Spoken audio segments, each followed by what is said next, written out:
Olá, meus irmãos, a paz do Mestre, que Deus abençoe vocês mais uma vez para uma breve reflexão aqui nessa madrugada, ou independente do momento que você veja esse vídeo, que lhe sirva de fortalecimento para a sua fé, para a nossa fé, e que ele venha nos ajudar aí com sabedoria a caminhar da forma que Deus agrada. O versículo hoje, para nossa breve reflexão, encontra-se justamente no livro de Oséias, livro do profeta Oséias, capítulo 4, versículo 4. O texto sagrado diz o seguinte: Não apontem o dedo para outra pessoa, não tentem escapar da culpa. Minha queixa é contra vocês, sacerdotes. Glória a Deus. Uma mensagem dura do profeta Oséias para toda a liderança religiosa, que estava tentando de alguma forma escapar do juízo eminente de Deus que vinha justamente pela apostasia do povo, é verdade, mas que pelos falsos ensinos que os sacerdotes cometeram levaram justamente o povo a se desviar. Agora todo mundo pagaria com esse juízo, porque todo mundo seria enviado cativo pela Babilônia. E o que naquele momento parecia era que os sacerdotes queriam se livrar da culpa, uma tendência bastante humana. Logicamente Deus estava dando uma mensagem direcionada aos líderes religiosos, irmãos, mas hoje, em Cristo, no livro de Apocalipse, capítulo 1, versículo 6, diz que todos nós que aceitamos Jesus, nos tornamos reis e sacerdotes diante de Deus. E sobre os nossos atos, não podemos jamais mesmo, numa tentativa até mesmo equivocada, apontar o dedo para aquilo que o nosso irmão está fazendo. Irmãos, nós devemos sim expor o erro, devemos tentar conversar. O Senhor Jesus orienta que quando uma pessoa pecar contra nós, nós devemos falar com ela em secreto. Se nós ganharmos o nosso irmão e ele se arrepender, amém. Se não, chamar duas testemunhas e falar diante das duas testemunhas o que aconteceu. Se ela ainda se negar, chamar toda a igreja, apresentar a queixa e expulsá-la da igreja. Essa é a orientação bíblica do Novo Testamento, daquilo que o Senhor Jesus fala. Olha, mas nesse momento aqui, o que ele está falando é justamente sobre transferência de culpa. E quem transfere culpa não cresce. Eu quero repetir isso. Quem transfere culpa, isso não cresce. Ele está falando de uma tendência humana, não está falando justamente de um conserto de erro, de uma tendência humana de não assumir os seus próprios erros. E é nós que pagamos pelas consequências dos nossos erros. Os sacerdotes, eles tentavam naquele momento apontar a culpa para outras pessoas. Vamos ler, fala assim, ó, não apontem o dedo para outra pessoa, não tentem escapar da culpa. A questão de apontar o dedo era justamente escapar da culpa. Vocês já conversaram com alguma pessoa que quando vocês chegam perto delas, ela se sente tão culpada pelo que fez, que a primeira coisa que ela faz é lembrar alguma coisa do seu passado, alguma coisa que você fez lá atrás e aponta o dedo, mas você é assim, você é assado. Irmãos, isso é uma tendência bastante humana, eu mesmo já fiz isso algumas vezes. Mas o que o Senhor está falando é que nós não vamos escapar da culpa por apontar o dedo para outra pessoa. Eu quero repetir, nós não vamos escapar da culpa apontando o dedo para outras pessoas. Nós só escapamos da culpa se nós aceitarmos o perdão de Cristo. Nós só escapamos da culpa se nós confessarmos o nosso pecado. Senhor, eu errei. E você quer uma opinião particular do irmão Alisson aqui que eu vou dar?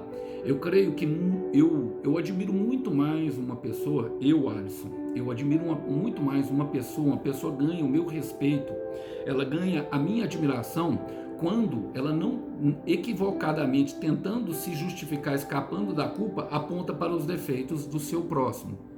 Isso é uma fraqueza humana, isso não é força. Força é quando você confessa, eu errei com você, eu fiz isso, por favor, você pode me perdoar? Irmãos, isso conquista o coração de Deus. É isso verdadeiramente que conquista o coração de Deus.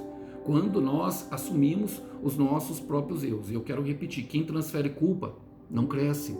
A palavra vai falar assim, minha queixa é contra vocês, sacerdotes. E Deus tem, irmão. Ele assiste lá do céu, ele conhece todos os nossos pecados, inclusive aqueles ainda que nós não confessamos, e ele realmente sabe tudo o que ele tem contra nós. E o que nós vamos fazer a respeito disso? confessar o nosso pecado e aceitar o perdão que vem por meio do sangue, por meio da cruz de Cristo. Quando nós aceitamos esse processo, quando nós aceitamos isso, nós vamos caminhar para aquilo que Paulo está falando em Romanos, capítulo 8, versículo 1. Aqueles que estão em Cristo, ou seja, protegidos por Cristo, em Cristo, sendo justificados por Cristo, não há mais condenação.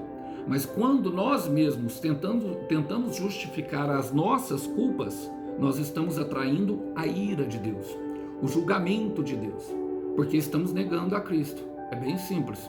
Estamos negando o sacrifício. Irmãos, no céu, eu sei que lá não vai entrar pecadores. Na verdade, não vai entrar pecado. Mas vai entrar pecadores arrependidos. Porque todos nós somos pecadores que passamos pelo processo e aprendemos a obedecer ao Pai. Muitas vezes num processo de humilhação e de arrependimento que nós não queremos. Fala a verdade, quem aí tem facilidade de confessar o pecado? Quem aí tem facilidade de chegar pro irmão e falar assim, ó, eu errei com você?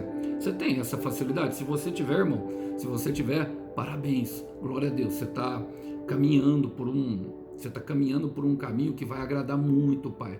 Mas lembre-se que nesse caminho todos nós somos suscetíveis ao erro e podemos cair várias vezes e precisar do perdão do irmão que está precisando do nosso perdão agora, por exemplo. Jamais, jamais mesmo devemos apontar o dedo. Deixe que é Deus quem é justo e fiel. E Ele sabe como derramar a sua justiça na medida certa.